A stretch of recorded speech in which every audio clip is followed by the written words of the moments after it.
आज के इस वीडियो में मैं आप लोगों को मेथड से और कंफर्टेबल करूंगा, उसी के साथ साथ मेथड ओवरलोडिंग के बारे में बताऊंगा। पिछले वीडियो में हम लोगों ने देखा था कि जो मेथड्स होते हैं हमारे, जब हम उन्हें कॉल करते हैं, जैसे कि हमने यहाँ पर इंट लॉजिक को कॉल किया था, तो एक्स और वाई के अंदर ये दोनों जो वैल्यूज मैंने दिया वो यहाँ पर कॉपी हो गई थी। यहाँ पर 5 और 7 था, ए और बी की वैल्यू जो थी, तो इसीलिए एक्स में 5 आ गया और y में 7 आ गया, जो कि b की वैल्यू थी। तो ये जो a और b है ये कॉपी हो जाते हैं x और y में, और उसके बाद इन पर ऑपरेशंस होता है। हमने देखा था कि अगर हम लोग यहाँ पर x को चेंज करेंगे तो हमारे मेन मेथड में a चेंज नहीं होगा। क्यों नहीं होगा? क्योंकि हमने ए और बी की कॉपी बना के यहाँ पर डाली है। हमने ए और बी की जो वैल्यूज है उनको ऐसे के ऐसे कुछ ऐसे तरह से नहीं भेजा है कि उनको हम चेंज कर पाए, सिर्फ उनकी कॉपी दी है इस मेथड को, ओरिजिनल वैल्यू नहीं दी है। ठीक है, तो इस बात को ध्यान रखते हुए आगे बढ़ते हैं। नोट्स पे मैंने लिखा है कि values from method call A and B are copied to and B of the function my sum. Thus, even if we modify the values a and b inside the method, अगर हम अंदर modify भी करते हैं method के, तो value main method में change नहीं होगी। इस बात का यही मतलब है, ये जो पैराग्राफ मैंने लिखा है इसका यही मतलब है। अब वॉइड रिटर्न टाइप की बात करना चाहूंगा। मान लो मैं एक मेथड लिखना चाहता हूँ जो कि कुछ नहीं करता है, सिर्फ गुड मॉर्निंग बोलता है, या फिर गुड मॉर्निंग बोलने के बाद आप लोगों को बताता है, एक मान लो एक जोक सुनाता है, एक रैंडम जोक। ये कुछ लेता नहीं है और क्या करता है कि ये रिटर्न करेगा कुछ भी नहीं, लेकिन प्रिंट करेगा एक स्ट्रिंग। ठीक है, आई invented a new word plagiarism. ये क्या करेगा, इसको इस तरह से ऐसे कैसे ही प्रिंट कर देगा। अच्छा, इसका रिटर्न टाइप क्या होगा? क्या ये इंटीजर रिटर्न करता है? नहीं। क्या ये फ्लोट रिटर्न करता है? नहीं। ये कुछ भी रिटर्न नहीं करता है। तो इस चीज को बताने के लिए क्या जावा में कुछ है? हाँ, जावा में वॉइड है।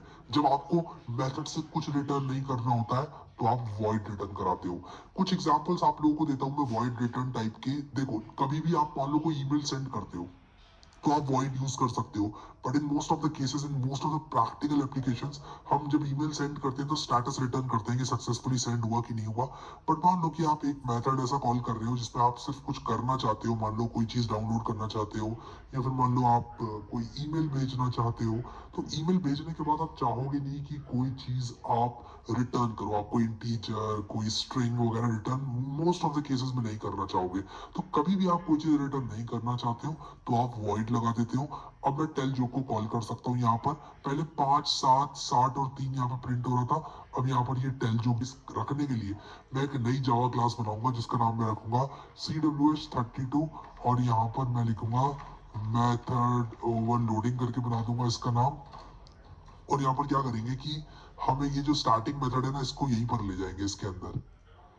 तो ये स्टार्टिंग मेथड यहाँ पर आ गया। अब एक मेन मेथड बनाते हैं। जो प्रोग्राम का एग्जीक्यूशन है वो कहाँ से स्टार्ट होता है? मेन मेथड से स्टार्ट होता है। आप मेन को रन करोगे तो क्या होगा कि मेन अपने हिसाब से ड्राइव करेगा चीजों को। तो अगर मैं अभी यहाँ पर टेल जॉब को रन करता हूँ तो आप लोग देखो, यहाँ पर मैं राइट क्लिक करके रन करूंगा वरना पुराना प्रोग्राम ही रन हो जाएगा। देखो यहाँ पर अभी भी 31 वाला प्रोग्राम रन हो रहा है, यहाँ जो लिखा होता है वो रन होता है। तो मैं 32 को रन करना चाहता हूँ तो मैं राइट क्लिक करके इसको रन कर लूंगा। वैसे मुझे काफी मजा आ रहा है ये मटेरियल थीम के साथ कोडिंग करने में। यार आपको कैसा लग रहा है मुझे बताओ कमेंट में। मजा आ रहा है कि नहीं आ रहा है? मटेरियल थीम लगा के फील आ रही है, कोडिंग वाली नहीं आ रही है? जरूर बताना। ठीक है, यहाँ पर टेल जोक मैंने कॉल किया तो डायरेक्टली इसने कोई चीज रिटर्न नहीं करी, रादर इसने क्या किया कि एक चीज को प्रिंट किया जो था I invented a new joke, sorry new word plagiarism, जो भी चीजें यहाँ पर आपने लिखी है। सो हम लोग यहाँ पर वापस आएंगे अब नोट्स की तरफ और वॉइड रिटर्न टाइप के बारे में बात करेंगे। When you don't want to return और method to return, when we don't want to return method to return anything, अगर हम चाहते हैं कि कुछ भी रिटर्न ना हो तब हम वॉइड रिटर्न टाइप का इस्तेमाल करते हैं। ठीक है, स्टैटिक कीवर्ड क्या है? Static keyword is used to associate a method of a given class with the class rather than the object. मतलब क्या हुआ इस बात का कि वो चीज शेयर हो जाती है। क्या चीज शेयर हो जाती है? वो स्टैटिक मेथड जो है वो शेयर हो जाता है। जिस भी मेथड से पहले आप स्टैटिक लगाते हो वो एसोसिएट हो जाता है क्लास से, ना कि क्लास के ऑब्जेक्ट से। मैंने आप लोगों को एक बहुत अच्छा एग्जांपल दिया था कि मान लो एक हॉस्टल है जिसमें बहुत सारे बच्चे रहते हैं अपने अपने कमरों में। आपके पास दो ऑप्शन है, आप दो तरह से उनको रेफ्रिजरेटर्स दे सकते हो। या तो आप सबको एक एक रेफ्रिजरेटर्स दे दो, तो 100 बच्चे हैं तो 100 रेफ्रिजरेटर्स लगेंगे। लेकिन अगर आप चाहते हो कि एक ही रेफ्रिजरेटर सब लोग शेयर करें तो आप बाहर रख दोगे उसको कहीं पर, जहां पर सब लोग जो है शेयर कर पाए रेफ्रिजरेटर को। कैमरा भी लगा देना वहां पे, नहीं तो लोग कहीं एक दूसरे का सामान जो है इधर उधर करें। इससे अच्छा कि कैमरा लगाकर एक नया रेफ्रिजरेटर रख दो और वहां पर सबसे कह दो कि आप शेयर करें इस रेफ्रिजरेटर को। तो वो क्या होगा, सारे के सारे बच्चे यानी कि सारे सारे ऑब्जेक्ट्स जो हैं वो शेयर करेंगे उस रिसोर्स को। तो जब हम बोलते हैं स्टैटिक वॉइड टेल जोक, मैं कह रहा हूं ये जो मेथड है ये शेयर किया जाएगा इस क्लास के सारे ऑब्जेक्ट्स के द्वारा, इस क्लास के सारे ऑब्जेक्ट्स के द्वारा। इसलिए मुझे कोई ऑब्जेक्ट का नाम लेके इसको कॉल करने की जरूरत नहीं है, मैं डायरेक्टली इसको कॉल कर सकता हूँ। ठीक है, आई होप ये चीज क्लियर हो गई आप लोगों को। और अगर नहीं हुई है तो ऊप्स जब आएगा तो और क्लियर हो जाएगी। अभी के लिए ऐसा समझ लो कि स्टैटिक मेथड से आप स्टैटिक मेथड बिना ऑब्जेक्ट बनाए कॉल कर सकते हो, वरना अगर आप कॉल करोगे तो आपको ऑब्जेक्ट बनाना पड़ेगा। ठीक है, ये मैंने आप लोगों को पिछली वीडियो में बता दिया था। ओके, आई होप ये चीज क्लियर है। तो स्टैटिक कीवर्ड भी क्लियर हो गया।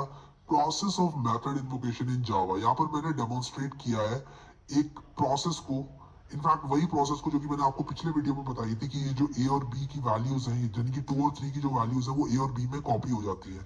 तो 2 और 3 ए की जगह और बी की जगह आ जाएंगे और उसके बाद सी के अंदर ये रिटर्न टाइप जो भी है, यानी कि रिटर्न टाइप तो इंट है, ए प्लस बी क्या हो जाएगा 5 हो जाएगा, इसलिए सी की जगह 5 आ जाएगा। तो ये कुछ इस तरह से काम करता है और इसके बारे में हमने बहुत डिटेल में पिछले वीडियो में डिस्कस ऑलरेडी कर लिया है। ठीक है, आगे बढ़ते हैं। The values 2 and 3 are copy to A and B and then A plus B is equal to 2 plus 3 is equal to 5 is returned in C which is an integer. तो ये चीज मैंने आप लोगों के लिए लिख रखी है कि यार अगर कभी भी आप आगे जाके डाउन द लाइन मान लो 6 7 8 महीने बाद रिवीजन करते हो तो तुरंत तुरंत याद आएंगी आपके दिमाग में, एक एक करके सारे कॉन्सेप्ट्स चमकेंगे जब आप इस नोट्स को अपने सामने रखोगे। तभी कहता हूँ प्रिंट आउट निकाल लिया करो। ये मेरा अंगूठा है, बहुत सारे लोग पूछते हैं कि ये क्या है, मेरा अंगूठा यार जब मैं फोटो ले रहा था नोट्स की। तो in case of arrays the reference is passed, same is the case for object passing to methods। अब यहाँ पर एक चीज आपको डेमोस्ट्रेट करके दिखाना चाहता हूँ। ये चीज मैंने बहुत छोटे में लिखी है नोट करके, लेकिन इस चीज को मैं कोड से समझाऊंगा, इसका एक्सप्लेनेशन आपको कोड की सहायता से मिलेगा। तो ये देखो यहाँ पर क्या है कि हमारा एक मेन मेथड है। ठीक है, मैं जरा टेल जो को कमेंट आउट कर देता हूँ, मैं इसको रन नहीं कर रहा हूँ अभी। मैं यहाँ पर एक इंटीजर एरे बनाऊंगा। इंटीजर एरे मैंने आप लोगों को बताया था किस तरह से बनाते हैं, यहाँ पर हमने डिटेल में बात करी थी किस तरह से बनाते हैं। आप इस तरह से बना सकते हो इंट मार्क्स, और मैं यहाँ पर कुछ इस तरह से एक इंटीजर एरे बना लेता हूँ और मैं यहाँ पर ऐसे इसको बना लूंगा। ठीक है, 77 और मान लो 73 और 12 मार्क्स बहुत कम हो जाएंगे, 52 कर देता हूँ उसको। अब मान लो कि मैं एक मेथड लिखता हूँ, ठीक है, और उसका नाम मैं लिखता हूँ चेंज। ठीक है, मान लो वो एक इंटीजर लेता है, ठीक है, और वो कुछ रिटर्न नहीं करता है और वो ए को चेंज करने की कोशिश करता है। अब आप एक बात बताओ जरा, अगर मैं int X is equal to 45 लिखूं और चेंज को रन करके एक्स दे दूं और उसके बाद एक्स को प्रिंट करूं और यहां पर लिख दूं x after running change is, या फिर द वैल्यू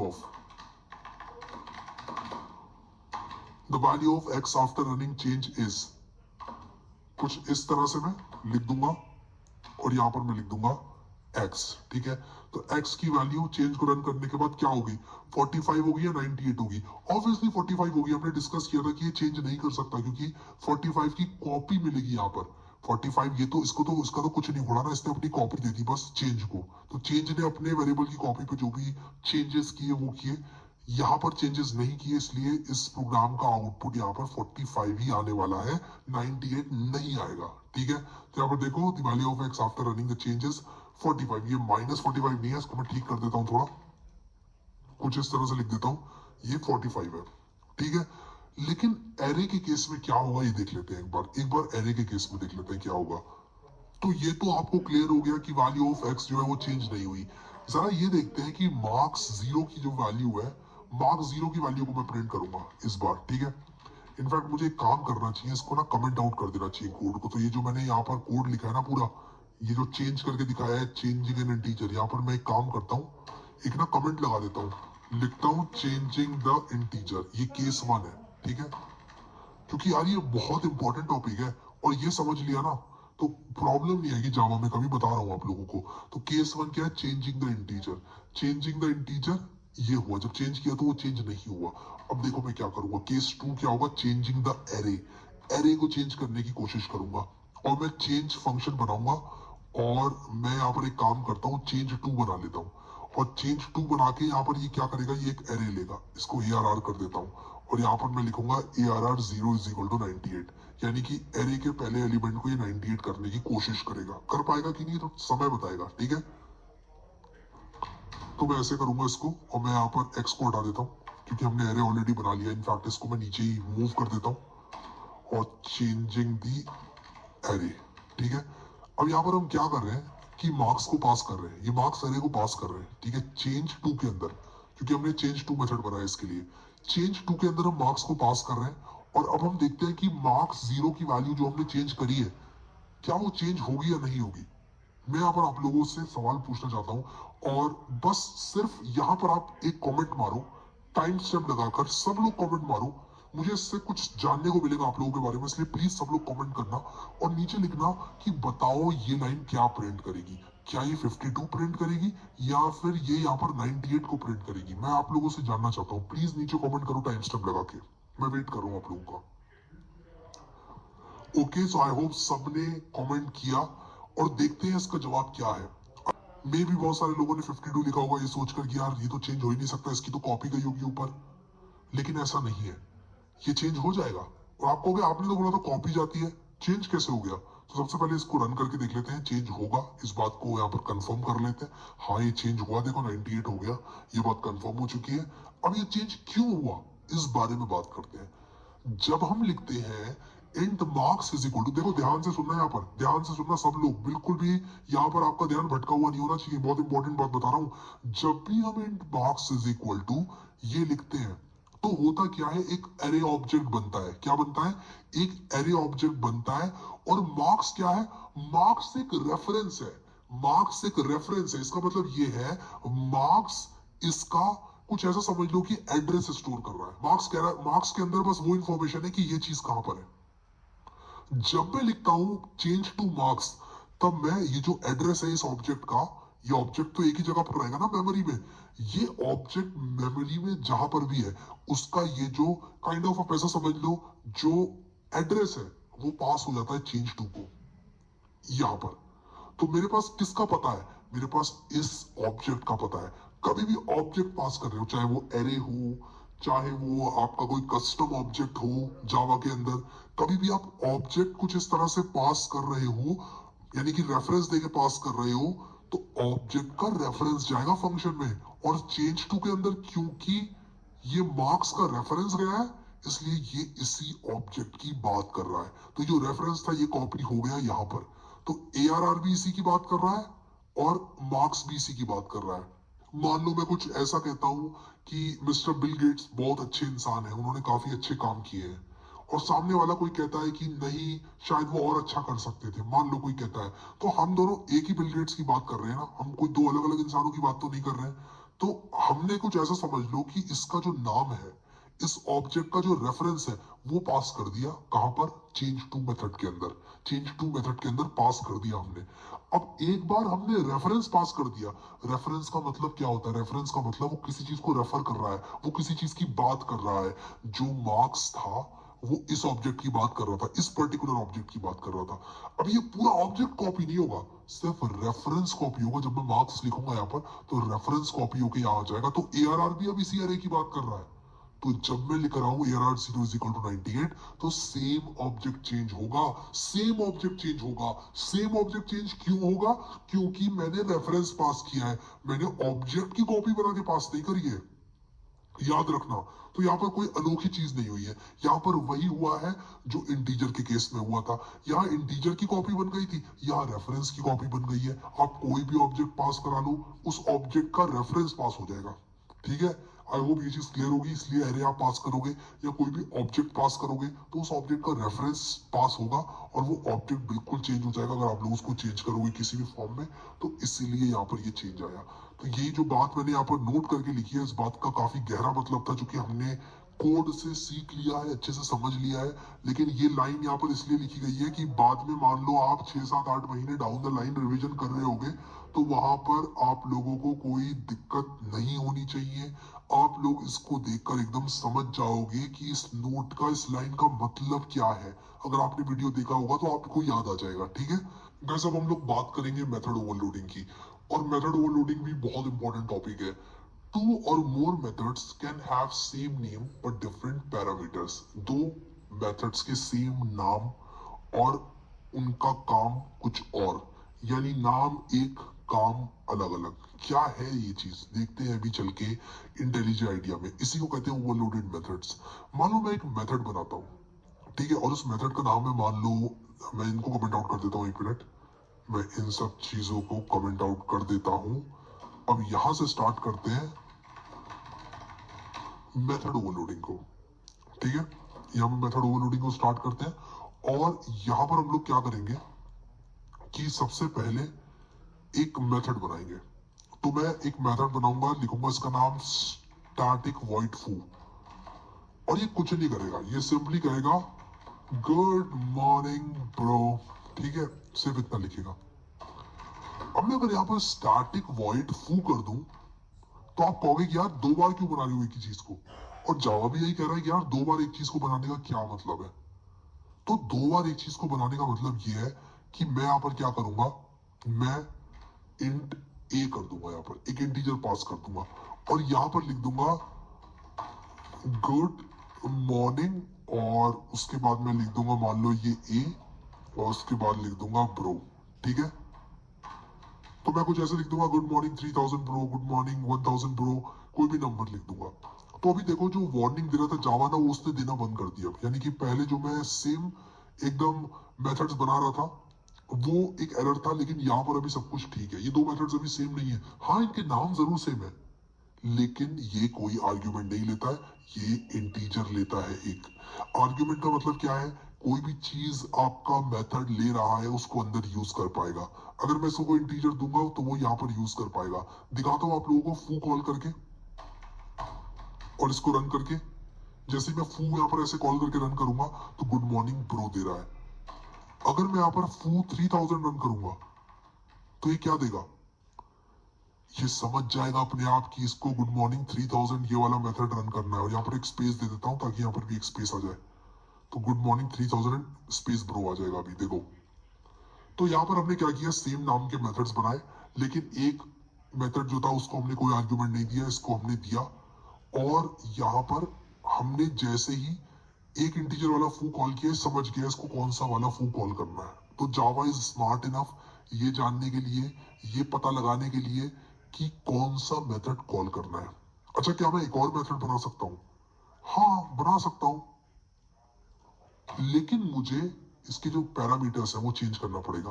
अच्छा, पैरामीटर्स और आर्ग्यूमेंट्स में क्या डिफरेंस है ये भी बता देता हूँ। जो आर्ग्यूमेंट्स होते हैं, जैसे मान लो मैं यहाँ पर इंट ए इंट बी लिख रहा हूँ, अब मान लो मैं गुड मॉर्निंग लिखता हूँ A bro, good morning B bro, ऐसे लिख देता हूँ। मान लो दो यहाँ पर मैं मैसेजेस मान लो डिस्प्ले कराना चाहता हूँ, तो जो पैरामीटर्स है वो ए और बी है। यानी कि जो मैं फंक्शन में यहाँ पर अगर मैं कहूंगा ए और बी क्या है, तो मैं कहूंगा ए और बी पैरामीटर्स है, इनकी वैल्यू क्या है पता नहीं, जब कॉल होगा तब पता चलेगी। तो इसको मैं पैरामीटर्स कहता हूं, जब मैं इसको इस वाले फंक्शन में देख के इसकी बात करता हूं। पैरामीटर्स को कुछ वैल्यूज मिलेगी, अभी मिली नहीं है लेकिन मिलेगी, तो इस फॉर्म में इसको पैरामीटर बोलते हैं। आर्ग्यूमेंट क्या होता है, आर्ग्यूमेंट यहाँ होता है। अगर हम इसको देख रहे हैं तो ये 3000 आर्ग्यूमेंट है। अगर हम 3000 और 4000 यहाँ पर लिखते हैं तो 3000 और 4000 आर्ग्यूमेंट्स है।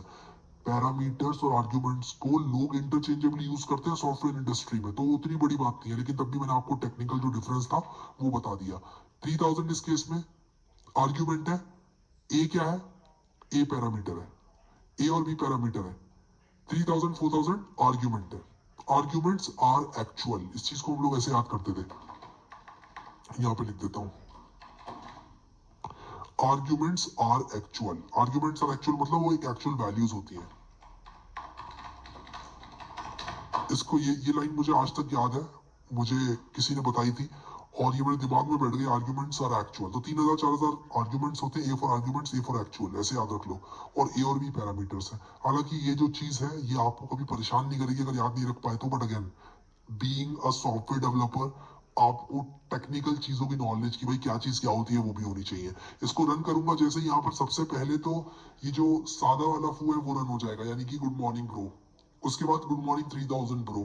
उसके बाद गुड मॉर्निंग 3000 ब्रो, 4000 ब्रो। तो ये तीन मेथड्स, सेम नाम, अलग अलग इनके जो पैरामीटर्स थे वो अलग अलग ले रहे थे ये तीनों मेथड्स। और इस वजह से ये तीनों मेथड्स अलग अलग हैं। हम ये नहीं कह सकते ये तीनों मेथड्स सेम है। नोट्स में आते हैं वापस से, मैंने ये बात लिखी हुई है यहाँ पर, बनाए हुए हैं। और ये ओवरलोडेड फंक्शन फू है। Method overloading can not be perform by changing the return type of methods. आप समझ रहे हो? मैं आपको बताता हूं। अगर मान लो कि मैं इस फू को फिर से रेप्लिकेट करता हूं, तो एक इसको दिक्कत हो रही है, कह रहा है कि भाई एक ही मेथड को दो बार क्यों लिख दिया। अब मैं कहता हूँ कि यार ये दोनों मेथड एक नहीं है, मैं यहाँ पर एक इंट सी भी दे रहा हूँ, इसको एक और दे रहा हूँ, तब तो ठीक है, तब तो कोई दिक्कत नहीं है। लेकिन अगर मैं कहता हूँ कि मैं इसका रिटर्न टाइप इंट कर रहा हूँ, नहीं, ये नहीं चलेगा, ये यहाँ पर नहीं चलेगा।